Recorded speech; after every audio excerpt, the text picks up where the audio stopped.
ஓராண்டு காலமாக உயர்கல்வித்துறையில ஹையர் எஜுகேஷன் செக்ரட்டரி மதிப்புயர் சமயமூர்த்தி IAS அவர்களை நேரில் சந்தித்து எங்களுடைய கோரிக்கை மனுவை வேண்டுகோளாக நாங்கள் கொடுத்தோம்.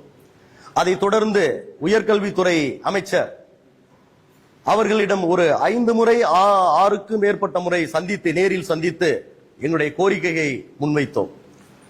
அதைத் தொடர்ந்து உயர்கல்வித்துறை இயக்குனர் அம்மா சுந்தரவள்ளி அம்மா IAS அவர்களை நேரில் சந்தித்து எங்களுடைய கோரிக்கை மனுவை சமர்ப்பித்தோம். நாங்கள் வைக்கக்கூடிய கோரிக்கை 2 கோரிக்கைகள் மட்டும்தான் வேண்டுகோளாக வைக்கின்றோம். ஒன்று, நாங்கள் நீங்கள் எந்த UGC முறையில தகுதி பெற்றவர்கள் என்று அரசு அங்கீகரிக்கிறதோ அந்த தகுதியில் நெட்டு ஸ்லெட்டு PhD முடித்துதான் நாங்கள் ஆசிரியர் சங்கத்தின் வாயிலாக ஒவ்வொரு கல்லூரிகளிலும் நாங்கள் கௌரவ விரிவுரையராக பணியாற்றி கொண்டிருக்கின்றோம். இவ்வளவு கஷ்டப்பட்டு ஏன் பணியாற்றுகிறோம்? மாணவர்களுடைய நலனுக்காக. நாங்கள் நல்ல முறையில் இருந்தால் மட்டுமே மாணவர்களுடைய வளர்ச்சி அடைவார்கள். இந்த ஒரே ஒரு கருத்தை மட்டும்தான் நாங்கள் முன்வைக்கின்றோம். அதில் கௌரவ விரிவுரையாளர்களுக்கு அளிக்கக்கூடிய ஊதியம் எவ்வளவு? 25,000 ரூபாய் நீங்கள் வழங்கப்படுகிறீர்கள்.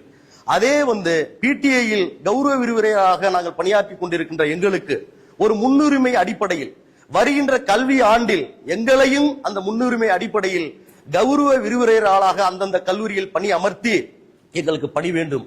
இது ஒரு கோரிக்கை. 2வது கோரிக்கை, எந்த தேதியில் நாங்கள் PTIயில் கௌரவ விரிவுரையாளராக பணியாற்றி கொண்டிருந்தோமோ அந்த தேதியில் இருந்து டில் டேட் வரைக்கும் எங்களுக்கு ஒரு அனுபவ சான்றிதழ், ஒரு எக்ஸ்பீரியன்ஸ் சர்டிபிகேட் எங்களுக்கு நீங்க வழங்க வேண்டும்.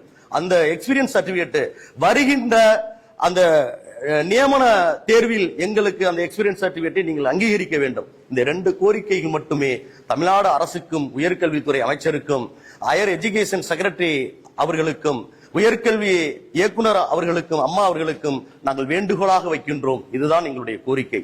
நன்றி, வணக்கம்.